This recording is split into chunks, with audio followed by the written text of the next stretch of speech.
¿Y si te dijéramos que la propagación de la drogadicción se puede predecir con las mismas matemáticas que se usan para una pandemia? Que cada adicto, cada persona en riesgo, cada condado puede ser una variable en una ecuación que nos muestre el futuro. Bienvenidos. Hoy vamos a analizar a fondo un estudio fascinante que hace exactamente eso. Tenemos sobre la mesa un artículo de Bo Yue Fang y Yu Tongfeng de la Universidad de Fudan, que construye un modelo para predecir la expansión de la adicción a los opioides en Estados Unidos. Nuestra misión hoy, si te parece, es desgranar este modelo, entender sus predicciones y debatir qué significan para un problema tan, bueno, tan humano. Porque modelar el comportamiento humano es tan atractivo como peligroso. Vamos a ver si las matemáticas de verdad capturan la realidad de esta crisis o si por el contrario simplifican demasiado un drama social. Veremos la elegancia del modelo, pero también sus puntos ciegos. De acuerdo, pues vamos a ello. La idea de partida, tengo que admitir, me parece brillante por su simplicidad. El estudio dice, tratemos la drogadicción como si fuera una enfermedad infecciosa. Y claro, cuando lo piensas, ¿Las similitudes están ahí? las similitudes son evidentes, ¿no? Empieza en focos geográficos concretos. Se propaga por lo que llaman contagio o influencia social. Y tienes los diferentes grupos. Los infectados, los susceptibles. Exacto. Los adictos, la gente en riesgo e incluso los que se curan, los desintoxicados que podrían recaer. Como si perdieran la inmunidad. Es una analogía muy potente, desde luego. Les permite coger toda la caja de herramientas de la epidemiología y aplicarla aquí. Eso es. Y con esa base construyen el llamado modelo SUC, que está inspirado en un modelo clásico, el SEIR. Y lo que hacen es dividir a la población en tres categorías clave. Primero, la S, de susceptibles. La gente que está en riesgo pero no consume. Correcto. Luego, U1, que son los adictos no descubiertos. Gente que consume, pero que, digamos, vuela por debajo del radar del sistema. Del sistema sanitario legal. Y finalmente, U2, los adictos descubiertos, que son los que el sistema ya conoce. Mencionan también un cuarto grupo, pero el núcleo está en esos tres. Y justo ahí, en esa primera definición, es donde debemos poner la primera gran señal de advertencia. La analogía es útil, sí, pero la diferencia es abismal. La adicción no es solo un contagio. ¿A qué te refieres? A que un virus no entiende de traumas, de soledad, de falta de oportunidades. El componente personal y psicológico es enorme, y un modelo así tiene que simplificarlo hasta casi hacerlo desaparecer. Pero a ver, todos los modelos simplifican la realidad. Es su naturaleza. Si no, serían inútiles. La pregunta es si la simplificación es aceptable. Esa es la pregunta del millón, y las suposiciones de este modelo son como poco atrevidas. Fíjate, asume que las tasas de mortalidad son constantes, para adictos y para no adictos. O sea que no cambia con el tiempo ni por el tipo de droga. Exacto. Da por sentado que la probabilidad de que un adicto sea detectado es siempre la misma, y que la proporción de gente que accede a tratamiento tampoco cambia. Y lo más llamativo, ignora por completo los nacimientos y las migraciones. Espera, ¿cómo que ignora las migraciones? La gente no se muda de un condado a otro en este modelo. No, la población es una foto fija. No nace gente, no se mueven. Vale. Visto así, suena bastante increíble. ¿Cómo justifican que el modelo siga funcionando con unas omisiones tan bestias? Esa es la paradoja. Y aquí es donde la cosa se pone fascinante. Porque tú, con toda la razón del mundo, ves esto y piensas, imposible que funcione. Pero entonces los investigadores ponen a prueba el modelo. Y los resultados son desconcertantes. ¿En qué sentido? En que, a pesar de todo, funciona. Y funciona escandalosamente bien. Compararon sus predicciones con los datos reales de sobredosis y admisiones a tratamiento en 5 estados entre 2010 y 2017. Y aquí es donde a mí, la primera vez que lo leí, me explotó la cabeza. La correlación que encontraron es de entre 0,89 y 0,99. Para. Un 0,99 de correlación. Eso es, a efectos prácticos, una correspondencia perfecta. ¿Me estás diciendo que un modelo que ignora que la gente se muda acierta casi al 100%? ¿Cómo es posible? Pues parece que, a gran escala, la dinámica interna de la infección, esa influencia de unos sobre otros, es un motor tan potente que eclipsa el ruido de otros factores. El modelo captura la esencia del comportamiento del sistema.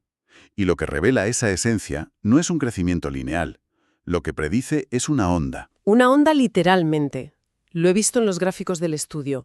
Es una imagen potentísima.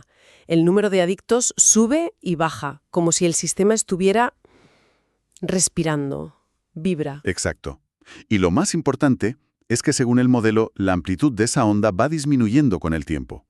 Los picos son cada vez menos altos y los valles menos profundos. Hasta que el sistema tiende a un punto de equilibrio.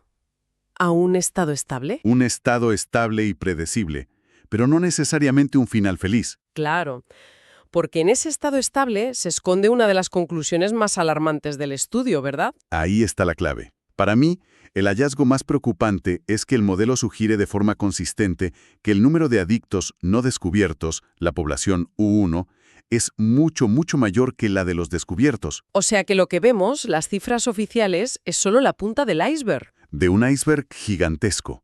Hay una bomba de relojería oculta. Por eso ese equilibrio estable no es un equilibrio saludable, es lo que podemos llamar un equilibrio tóxico.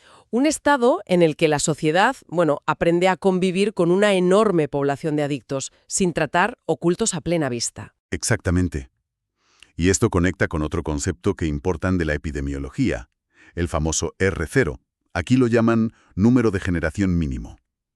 Calculan que si un solo adicto llega a influir a más de 20 personas, la adicción se expandiría sin control. Y a continuación, añaden una frase que te hiela la sangre. Afortunadamente, aún no estamos en esa fase. Es una advertencia muy seria. Entiendo. O sea, el modelo nos da una foto general bastante sombría, pero también se moja con predicciones específicas para cada estado, ¿no? No los trata a todos por igual. Correcto. Y las diferencias son muy importantes. Sitúa a Kentucky en una fase muy temprana de la propagación, como si la onda acabase de empezar. Vale. ¿Y los otros? A Virginia y Virginia Occidental las colocan en una fase intermedia, en plena fluctuación. Y finalmente, a Ohio y Pensilvania ya en una fase tardía, acercándose a ese equilibrio tóxico del que hablábamos. La predicción clave, entonces, es que se espera que el número total de adictos siga aumentando en Kentucky, Ohio y Virginia, con especial preocupación sobre Ohio. Lo cual demuestra la utilidad de una herramienta así. No solo te dice lo que pasó, sino que te ofrece un posible mapa de lo que está por venir. Te permite, en teoría, anticiparte. Pero el estudio no se queda ahí. Intenta añadirle más capas de realidad. Hablan de un modelo Suki, donde esa I incorpora factores socioeconómicos. Y aquí es donde la cosa se vuelve todavía más interesante, porque es donde las matemáticas se topan de frente con la sociología. Usan una técnica que se llama análisis de componentes principales. A ver, para que nos entendamos, es como si tuvieras una receta con 100 ingredientes, pero solo 5 son los que de verdad le dan el sabor. Esta técnica es como un chef experto que te dice, olvida el resto, céntrate en estos 5. Pues ellos hicieron eso con decenas de variables socioeconómicas y se quedaron con 22 ingredientes clave. Y con esos 22 factores agrupan todos los condados del estudio en 3 perfiles diferentes para hacer el modelo más preciso. Sí, y es justo aquí donde las matemáticas, de una forma casi poética, nos devuelven a una verdad profundamente humana. De todos los factores analizados, pobreza, educación, empleo, el estudio destaca uno por encima de todos. Lo llaman relationship, es decir, relaciones. Espera un momento. ¿Me estás diciendo que después de todo este análisis de datos masivo con algoritmos, la conclusión matemática más importante es? La familia, la conexión humana. Es casi irónico. Es mucho más que irónico. Es revelador. Las variables que más pesan en el modelo no son las que esperaríamos. Son cosas como hogares con una o más personas menores de 18 años. La conclusión textual del estudio es que relaciones de alta calidad pueden reducir la posibilidad de drogadicción. El frío modelo matemático nos grita que el antídoto más potente está en la conexión humana, en el tejido social. Es una conclusión muy potente. Y el estudio va incluso un paso más allá. Intenta hacer algo que vemos en las epidemias. El rastreo de contactos para encontrar el origen. El paciente cero. Exacto. Usan el ejemplo de la heroína. Crean lo que llaman un gráfico morfológico, que es básicamente un mapa de la red de conexiones entre condados, y así identifican los focos más probables, los epicentros. Y lo más valiente es que no se quedan en la teoría. Dan nombres y apellidos, ¿no? Sí, se ponen en el punto de mira, porque es una afirmación muy fuerte. Según el modelo, los orígenes más probables son el condado de Filadelfia en Pensilvania, Ajá. los de Cuyahoga y Hamilton en Ohio, Jefferson en Kentucky, Kanawha en Virginia Occidental y Bedford en Virginia. Es una lista muy específica. Vale, si el modelo es tan preciso, la pregunta del millón es, ¿podemos usarlo para cambiar el futuro? ¿Nos da alguna pista sobre qué hacer? Totalmente. Y esa es la parte más útil de todo el estudio, el análisis de sensibilidad. Aquí es donde los investigadores se convierten en una especie de gobierno virtual. Modifican las variables para simular el efecto de diferentes políticas. Y los resultados son, en algunos casos, muy poco intuitivos. A ver, cuéntame. ¿Qué palancas probaron? Probaron varias. Por ejemplo, ¿qué pasa si aumentamos las inspecciones para detectar a más adictos? A corto plazo, el resultado es un desastre político. Las cifras oficiales se disparan.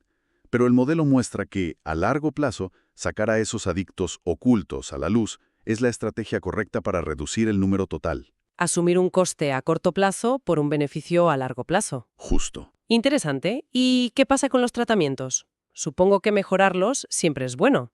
El modelo muestra que esta medida no cambia la dinámica fundamental del sistema, no altera el patrón de la onda.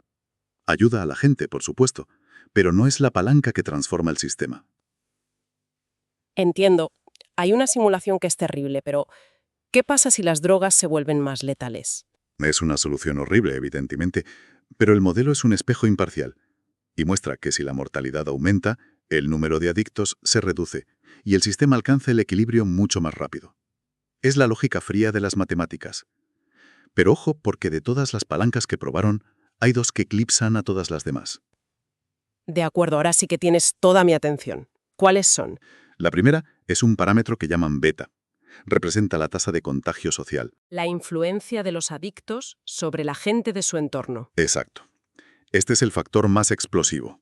Pequeños cambios en beta provocan fluctuaciones enormes, casi caóticas. Es el interruptor que puede hacer que el sistema se descontrole. La conclusión de los autores es directa. Los gobiernos deben aumentar la intensidad de la propaganda informativa. O sea, romper la cadena de influencia. La prioridad número 1 no es tanto curar a los que ya han caído, sino evitar que arrastren a otros. La prevención del contagio, como en una pandemia. Exactamente. Y la segunda gran palanca es el parámetro C. Este representa la tasa de nuevos adictos que no surgen por contagio, sino por otros factores, la falta de educación, la infelicidad. El caldo de cultivo. Justo. Y lo interesante es que este factor no provoca las explosiones de beta. No rompe el equilibrio, pero sí que eleva o baja el nivel final de ese equilibrio tóxico. Demuestra matemáticamente que la inversión en prevención, en educación, en salud mental, es tan crucial como el tratamiento directo. Entonces, haciendo un balance de todo, por un lado, me parece increíble la capacidad de un modelo matemático, con todas sus simplificaciones, para reflejar la dinámica de una crisis tan humana. Sin duda. Esa imagen de las ondas que se estabilizan y que además se corresponde con la realidad de forma asombrosa. Pero, por otro lado, nos quedamos con las advertencias cruciales que este mismo modelo nos grita. Primero, esa crisis invisible, esa enorme cifra de adictos no descubiertos. Mucho mayor que la que vemos. Y segundo, que las soluciones más potentes no están solo en la medicina o en la policía, sino en dos palancas fundamentalmente humanas. Romper la cadena de influencia, el contagio, y fortalecer ese tejido comunitario, esas relaciones de alta calidad, que el propio análisis destaca como el factor protector más relevante. Las conclusiones, por tanto, son un doble llamado a la acción. Por un lado, actuar con la contundencia de una campaña de salud pública ante un virus y, al mismo tiempo, invertir en la salud social de las comunidades, que es como la mejor vacuna. Y esto nos deja por una última reflexión, una pregunta provocadora para quien nos escucha. El modelo identifica condados específicos con nombres y apellidos como fuentes. Si damos por bueno que esto es correcto, ¿qué implicaciones éticas y políticas tiene? ¿Deberían los recursos concentrarse masivamente en esos puntos calientes, tratándolos casi como una cuarentena, aunque eso signifique desatender otras áreas? ¿Hasta qué punto podemos aplicar una estrategia puramente matemática, basada en la eficiencia de un modelo, a una tragedia profundamente humana?